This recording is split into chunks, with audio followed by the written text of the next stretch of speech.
Hello mga mamshi! Naisipan ko naman gumawa ng memo pad. Kaya prinin ko na itong gawa kong hand-drawn. Tapos, kinat ko na sila. Mano-mano pala tong gawa ko kasi hindi nakikisama si printer sa akin. Tinatabingin niya. Kaya tiyagaan lang.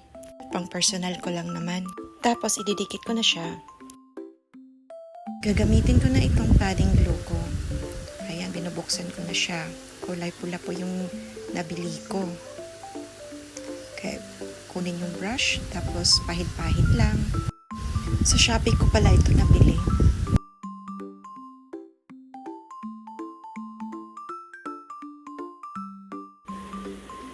Wait lang natin to at patuyuin lang natin. Ito na mga mams, nagawa ko din sa wakas.